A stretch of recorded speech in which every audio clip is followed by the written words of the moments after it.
வணக்கம் மக்களே. இன்னைக்கு நம்ம என்ன பார்க்க போறோம் அப்படின்னா, இண்டெக்ஸோட அப்டேட், மார்க்கெட்டோட அப்டேட், அப்புறம் Sterling and Wilson, Adani defence and aerospace, Waaree engineers, Larsen and Toubro LNT, SEBI இந்த கம்பெனிகளில் வந்திருக்கக்கூடிய அப்டேட் வந்து பார்க்க போறோம். ஃபர்ஸ்ட் நம்ம பார்க்க போறது பாத்தீங்க அப்படின்னா, இண்டெக்ஸோட அப்டேட். இன்னைக்கு நிஃப்டி 50 0.7% அளவுக்கு வந்து அப் ஆயிருக்குது. நிஃப்டி நெக்ஸ்ட் 50 0.27% அளவுக்கு வந்து அப் ஆயிருக்கு.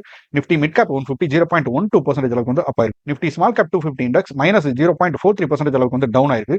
நிஃப்டி மைக்ரோ கேப் 250 இண்டெக்ஸ் -0.89% அளவுக்கு வந்து டவுன் ஆயிருக்கு. இன்னைக்கு small cap and micro gap தவிர பிராடர் மார்க்கெட் இண்டெக்ஸ் சொல்லக்கூடிய அந்த நிஃப்டி 50 நெக்ஸ்ட் 50 மிட் கேப் இதெல்லாம் வந்து பாத்தீங்க அப்படின்னா ஒரு 5வது ஸ்ட்ரைக்கிங் டேவா வந்து நெகட்டிவ் ட்ரெண்ட்ல க்ளோஸ் ஆனது வந்து இன்னைக்கு ஒரு 6வது நாளா வந்து பாத்தீங்க அப்படின்னா ஒரு பாசிட்டிவ் நோட்ல வந்து அப் ட்ரெண்ட் கொடுத்துருக்குது. ஸ்மால் கேப் மைக்ரோ கேப்லாம் பாத்தீங்க அப்படின்னா ஒரு டவுன் ட்ரெண்ட் தான் இன்னும் ட்ரேட் ஆகிட்டு இருக்குது.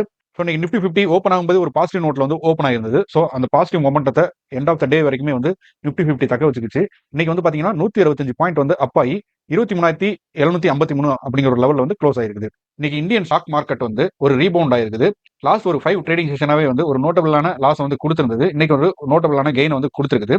மார்க்கெட் பர்ஃபார்மன்ஸ் பார்க்கும்போது பாத்தீங்க அப்படின்னா பிஎஸ்சி சென்சஸ் வந்து இன்னைக்கு 499 பாயிண்ட் வந்து அப் ஆகி 78,540 அப்படிங்கிற லெவலில் வந்து க்ளோஸ் ஆயிருக்குது. என்எஸ்சி நிஃப்டி 50 166 பாயிண்ட் வந்து கெயின் ஆகி 23,753 அப்படிங்கிற ஒரு லெவலில் வந்து க்ளோஸ் ஆயிருக்குது. செக்டார் ஹைலைட்னு பார்க்கும்போது இன்னைக்கு மிட் கேப் வந்து 186 பாயிண்ட் வந்து அப் ஆகி 57,093 அப்படிங்கிற லெவல் வந்து க்ளோஸ் ஆயிருக்குது. நிஃப்டி பேங்க் இண்டெக்ஸ்மே வந்து 558 பாயிண்ட் வந்து சர்ஜ் ஆகி 51,318 அப்படிங்கிற லெவல் வந்து க்ளோஸ் ஆயிருக்குது. இதை தவிர்த்து ஐடி அண்ட் ஆட்டோ செக்டார்லாம் பாத்தீங்க அப்படின்னா இன்னைக்கு ஒரு டிக்ளைனை தான் கொடுத்துருக்குது.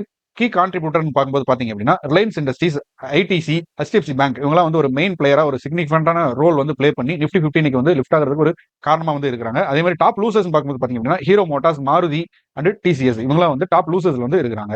நோட்டபிள் மூவ்ஸ் பார்க்கும்போது பாத்தீங்க அப்படின்னா அதானி வில்மர் வந்து லாஸ்ட் ஒரு 6 ட்ரேடிங் செஷனாவே வந்து நெகட்டிவ் நோட்ல தான் வந்து க்ளோஸ் ஆயிருந்தது. இன்னைக்கு வந்து ஒரு 8% அளவுக்கான ஒரு சர்ஜை வந்து கொடுத்துருக்குது, அப்பா இருக்குது. இந்தியா சிமெண்ட்டுமே வந்து இன்னைக்கு ஒரு 8% அப்ப வந்து கொடுத்துருக்குது. இதுக்கு காரணமா பார்க்கும்போது வந்து அவங்க ரெகுலேட்டர் வந்து ஒரு அப்ரூவல் வந்து கிடைச்சிருக்குது மேஜர் டீல்ல. அதே மாதிரி ஸ்டார்லிங் அண்ட் வில்சன் இந்த கம்பெனி வந்து இன்னைக்கு ஒரு 5% வந்து கெயின் ஆயிருக்குது. அவங்களுக்கு வந்து ஒரு சிக்னிபிகண்டான ஆர்டர் வந்து கிடைச்சிருக்குது அந்த காரணத்தினால. அடுத்து மார்க்கெட் சென்டிமெண்ட் பார்க்கும்போது பாத்தீங்க அப்படின்னா மார்க்கெட் இன்னைக்கு வந்து ஒரு பாசிட்டிவ் ட்ரெண்ட்ல தான் வந்து இருக்குது. அதே சமயத்துல நிப்டி வந்து பாத்தீங்க அப்படின்னா இன்னும் வந்து ஒரு 200 டே மூவிங் ஆவரேஜ்ல தான் இருக்குது. அதாவது லாஸ்ட் 6 மந்த் வந்து நிப்டி 50 என்ன லெவலில் ட்ரேட் ஆகிட்டு இருந்ததோ அதே லெவல் வந்து இப்போ ட்ரேட் ஆகிட்டு இருக்குது. அட்வான்ஸ் டிக்ளைன் ரேஷியோ பாத்தீங்க அப்படின்னா 2:3 அப்படிங்கிற ஒரு ரேஞ்சில் வந்து இருக்குது. இது வந்து பாத்தீங்க அப்படின்னா மார்க்கெட் இன்னும் வந்து டிக்ளைன் ஆகிறதுக்கான ஒரு அறிகுறியா தான் வந்து இது இருக்குது இந்த ரேஷியோ வந்து பாத்தீங்க அப்படின்னா. So FII, FII and DII trading activity பார்க்கலாம். டிஐஐ இன்னைக்கு 11,083 கோடி அளவுக்கு அமௌண்ட் வந்து மார்க்கெட்ல இன்வெஸ்ட்மெண்ட் பண்ணியிருக்காங்க. ஸ்டாக்ஸ் வந்து பை பண்ணியிருக்காங்க. 8,853 கோடி அளவுக்கான ஸ்டாக்ஸ் வந்து செல் பண்ணியிருக்காங்க. நெட் இன்வெஸ்ட்மெண்ட் பார்க்கும்போது நெட் வேல்யூல 2,227 கோடியா வந்து இருக்குது. எஃப்ஐஐ, எஃபிஐ ட்ரேடிங் ஆக்டிவிட்டி இன்னைக்கு பார்த்தோம் அப்படின்னா 8,705 கோடி அளவுக்கான ஸ்டாக்ஸ் வந்து இன்னைக்கு பை பண்ணியிருக்காங்க. 8,875 கோடி அளவுக்கான ஸ்டாக்ஸ் வந்து செல் பண்ணியிருக்காங்க. நெட் வேல்யூ வந்து நெகட்டிவ்ல -168 கோடி அளவுக்கு மார்க்கெட்ல இருந்து வெளியே எடுத்துக்கிறாங்க.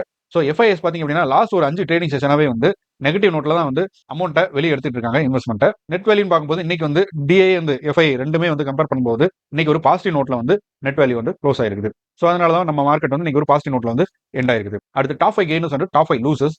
நிஃப்டி 50ல டாப் 5 கெய்னர்ஸ் பாத்தீங்க அப்படின்னா JSW Steel, ITC, Hindalco, Trent, HDFC Bank. Top 5 losers Hero Motors, Maruti, HCL Technology, HDFC Life, Bajaj Finservice. Nifty Next 50 top 5 gainers Jindal Steel, Bajaj Holding, Lodha, BHEL, Bank of Baroda.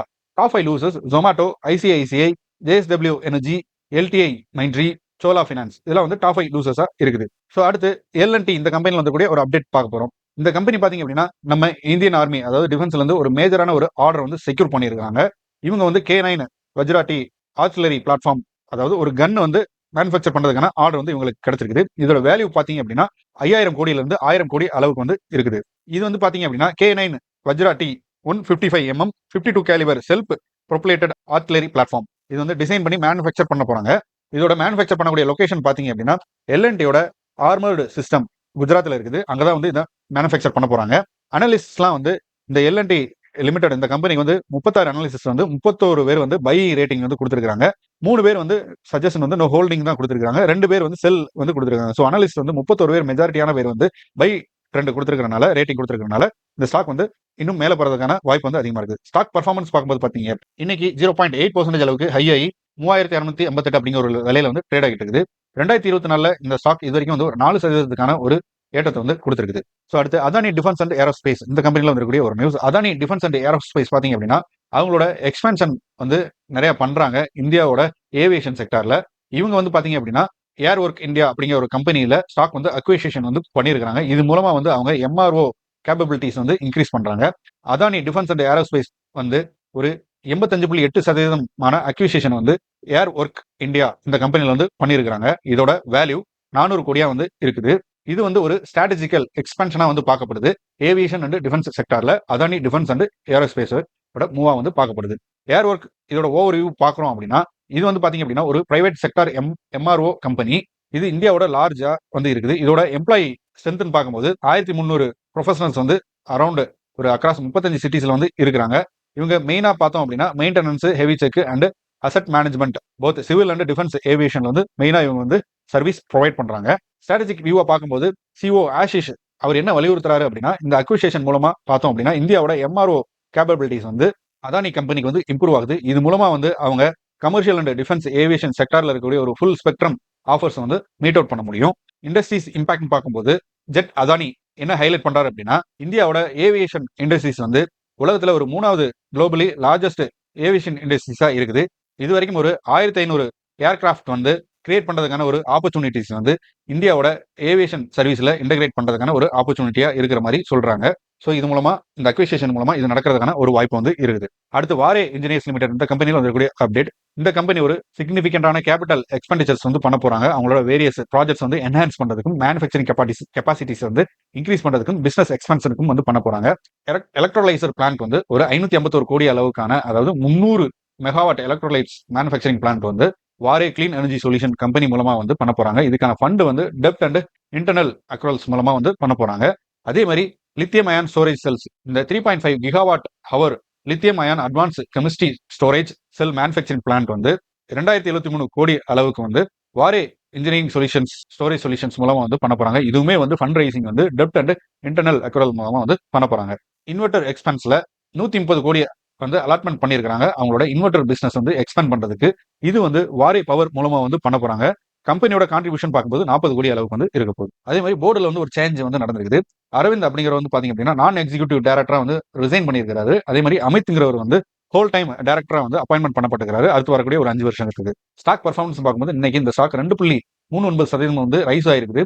Closing 2948 அப்படிங்கிற ஒரு லெவல்ல வந்து க்ளோஸ் ஆயிருக்குது. இது வரைக்கும் இந்த மாசத்துல இந்த கம்பெனி வந்து 13% அளவுக்கான ஒரு ஏற்றத்தை வந்து கொடுத்திருக்குது. ஸோ அடுத்து ஸ்டார்லிங்க் அண்ட் வில்சன் இந்த கம்பெனியில் வந்திருக்கக்கூடிய ஒரு update. Starlink and Wilson renewable energy limited ஒரு சிக்னிஃபிகண்டான ஒரு ப்ராஜெக்ட் வந்து செக்யூர் பண்ணியிருக்காங்க குஜராத்ல. இது மூலமா இந்தியாவோட கிளீன் எனர்ஜி டிரான்ஸ்மிஷன்ல வந்து ஸ்டார்லிங்க் அண்ட் வில்சன் வந்து ஸ்டெப் இன் பண்ணியிருக்காங்க. இவங்க வந்து ஒரு லெட்டர் ஆஃப் இன்டென்ட் வந்து ரிசீவ் பண்ணியிருக்காங்க. 1200 கோடி அளவுக்கான solar project engineering procurement and construction, அதாவது இபிஎஸ் சொல்லுவாங்க. 500 மெகாவாட் ஏசி சோலார் பிளான்ட் ப்ராஜெக்ட்டுக்காக இந்த இபிஎஸ், அதாவது engineering procurement and construction service, இதுக்கு வந்து ஸ்டார்லிங்க் அண்ட் வில்சன் வந்து ஒரு சிங்கிள் பாயிண்ட் ரெஸ்பான்சிபிலிட்டியா எடுத்துக்கிட்டு இந்த இபிஎஸ் சர்வீஸ் வந்து கொடுக்க போறாங்க. பிளஸ் வந்து ஆபரேஷன் அண்ட் மெயின்டெனன்ஸ் வந்து அடுத்து வரக்கூடிய 3 வருஷத்துக்கு பண்ண போறாங்க. சிஓ என்ன சொல்லியிருக்கிறாரு அப்படின்னா, அமித் அப்படிங்கிறது குளோபல் சிஓ. இவர் இந்தியாவோட கிளீன் எனர்ஜி டிரான்ஸ்மிஷனுக்கு இது ரொம்ப கான்ட்ரிபியூட் பண்ணும் அப்படிங்கறத வலியுறுத்துறாரு, பர்டிகுலர்லி குஜராத்ல. அதே சமயத்துல இது வரைக்கும் இந்த வருஷத்துல இந்த கம்பெனி ஒரு 2 சோலார், அதாவது இபிசி ஆர்டர் மூலமா வந்து 512 கோடி அளவுக்கான ஒருத்தான ப்ராஜெக்ட்ஸ் வந்து குஜராத் அண்ட் மகாராஷ்டிரால வந்து இவங்க செக்யூர் பண்ணியிருக்காங்க. செப்டம்பர்ல ப்ரொமோட்டர் வந்து 7.13% அளவுக்கான ஸ்டாக்ஸ் வந்து ஆஃப்லோட் பண்ணியிருக்காங்க Starling and Wilson renewable எனர்ஜில. So அடுத்து செபில வந்திருக்கக்கூடிய ஒரு அப்டேட். செபி வந்து ஒரு 28 ப்ராப்பர்ட்டிஸ் வந்து ஆக்ஷன்ல வந்து சேல் பண்ண போறாங்க ஒரு 5 கம்பெனிகள்ல. இது ஜனவரி 27ல 2025ல நடக்க போகுது, அடுத்த மாசம். இது மூலமா அவங்க 28.66 கோடி வந்து ரெக்கவர் பண்ண போறாங்க. இந்த ப்ராப்பர்ட்டிஸ்ல வந்து residential flats, land and plot across West Bengal and Odisha இந்த ஏரியாவில் இருக்கக்கூடிய ப்ராப்பர்ட்டிஸ் வந்து ஆக்ஷனுக்கு கொண்டு வர போறாங்க. இந்த ஆக்ஷன் ஆன்லைன்ல நடக்க போகுது. 11 AM to 1 PM வந்து நடக்க போகுது. இதுக்கான செபி அப்ரூவல் வந்து கிடைச்சிருக்குது. அதே மாதிரி பிட்டர்ஸ் யாரெல்லாம் வாங்குறதுக்கு விருப்பப்படுறாங்களோ அவங்க இந்த ப்ராப்பர்ட்டிஸ்ல இருக்கக்கூடிய முக்கியமான தகவல்களை அவங்களே தேடி தெரிஞ்சுக்கணும். அதாவது அந்த ப்ராப்பர்ட்டிஸ் வந்து எந்த ஏதாவது சிக்கல் இருக்கா, கடன் இருக்கா, அதை வச்சு வேற யாராவது பேங்க்ல லோன் வாங்கியிருக்காங்களா, இந்த பேக்ரவுண்ட் வெரிஃபிகேஷன்லாம் வந்து பிட்டர்ஸ் நம்மளே வந்து பார்த்துக்கணுங்கிற மாதிரி ஒரு தகவல் வந்து கொடுத்துருக்காங்க. இந்த 5 கம்பெனிகளை இன்வால்வ் ஆகக்கூடிய கம்பெனிஸ் பாத்தீங்க அப்படின்னா Vishal group, Sumangal industries, Ravikiran reality India, Mangalam agro product. இந்த கம்பெனிலாம் வந்து பாத்தீங்க அப்படின்னா இல்லீகல் ஃபண்ட் ரைசிங் ஆக்டிவிட்டியில வந்து ஈடுபட்டிருக்காங்க. ஸோ அந்த இல்லீகல் ஃபண்ட் ரைசிங் ஆக்டிவிட்டியில ஈடுபட்டனால அதுக்கான ரெக்கவராக தான் இவங்க வந்து பண்றாங்க. இவங்க மோஸ்ட்லி இந்த இல்லீகல் ஃபண்ட் ரைசிங் ஆக்டிவிட்டியை வந்து non convertible debenture and collective investment scheme இது மூலமா தான் வந்து இவங்க பண்ணியிருக்காங்க. ஸோ இது வந்து இதுக்காக வந்து ரெகுலேட்டரி ஆக்ஷன் வந்து இவங்க மேல எடுக்கப்பட்டிருக்கு. அதனால தான் வந்து இந்த ரெக்கவரி ப்ராசஸ், அதாவது இந்த ப்ராப்பர்ட்டிஸ் வந்து செல் பண்ணி ரெக்கவரி ப்ராப்பர்ட்டிஸ்ங்கிறது வந்து செபி வந்து பண்ண போறாங்க. இதுக்கான டேட் வந்து ஜனவரி 27 வந்து அறிவிச்சிருக்காங்க. ஸோ இன்னைக்கு மார்க்கெட் ஒரு பாசிட்டிவ் நோட்ல வந்து க்ளோஸ் ஆயிருக்குது. நிஃப்டி 50, நிஃப்டி நெக்ஸ்ட் 50 மிட் கேப்லாம் வந்து, அதாவது லார்ஜ் அண்ட் மிட் கேப்ல இருக்கக்கூடிய இண்டெக்ஸ் எல்லாம் வந்து ஒரு பாசிட்டிவ் நோட்ல வந்து க்ளோஸ் ஆயிருக்குது. ஸ்மால் கேப் அண்ட் மைக்ரோ கேப்லாம் பாத்தீங்கன்னா நெகட்டிவ் நோட்ல தான் க்ளோஸ் ஆயிருக்குது. இது வந்து ஒரு ஸ்மால் டெட் கட் பவுன்ஸா தான் பார்க்கப்படுது. இது வந்து மார்க்கெட் அப் ட்ரெண்டுக்கு மூவ் ஆனாதா நம்ம சொல்ல முடியாது. ஏன்னா அப்படின்னா லாஸ்ட் ஒரு 1 வீக்காவே மார்க்கெட் நல்லா அடிச்சிருந்தாங்க. எஸ்பெஷலி வெள்ளிக்கிழமை வந்து பாத்தீங்க அப்படின்னா லாஸ்ட் ஒரு வருஷம் இல்லாத அளவுக்கான ஒரு வார டவுனை வந்து லாஸ்ட் வீக் வந்து நிஃப்டி 50 பார்த்துருக்குது. ஸோ இது வந்து அதுக்கான ஒரு டெட் கட் பவுன்ஸா தான் இருக்குமே தவிர இது வந்து இன்னும் ஃபுல்லா ரெக்கவர் ஆகி அப் ட்ரெண்டுக்கு போகல.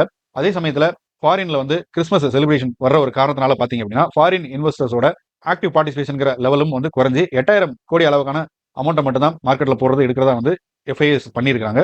ஸோ இன்னிலிருந்தே மேக்ஸிமம் வந்து எஃப்ஐஎஸோட ஆக்டிவிட்டிஸ்ங்கிறது ரொம்ப குறைஞ்சிடும். ஸோ இப்போ மார்க்கெட் அப் ட்ரெண்டுக்கு போகுது அப்படின்னா அதுக்கு டிஏஎஸோட பார்ட்டிசிபேஷன் தான் வந்து ரொம்ப கான்ட்ரிபியூட் பண்ணும். இருந்தாலும் ஜனவரிக்கு அப்புறம் ஃபாரின் இன்வெஸ்டர்ஸ் வரும்போது அவங்களோட ஸ்ட்ராட்டஜிஸ்லாம் மாற்றி கண்டிப்பாக இன்வெஸ்ட்மெண்ட் பண்ணுறதுக்கான ஒரு வாய்ப்பு வந்து இருக்கும். ஸோ அந்த சமயத்தில் அவங்க இன்வெஸ்ட்மெண்ட்டை இந்தியாவில் பண்ணாமல் சைனாவில் பண்ணுறாங்க, இல்லைனா அவங்க ஸ்ட்ராட்டஜிக் மூவ் வந்து ஏதாவது மாற்றுறாங்க, அது நமக்கு நெகட்டிவாக இருக்கும் பட்சத்தில் வந்து இந்த டவுன் ஃபால்ங்கிறது வந்து ஃபர்தராக டவுன் ஆகிறதுக்கான ஒரு பாசிபிலிட்டிஸ்லாம் வந்து இருக்கும்.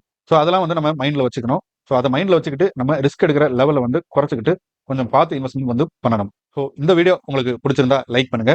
மேலும் இது மாதிரியான ஸ்டாக் மார்க்கெட் ரிலேட்டடான இன்ஃபர்மேஷன் அண்ட் நியூஸஸ்க்கு நம்ம சேனலை சப்ஸ்கிரைப் பண்ணுங்க. தேங்க்யூ.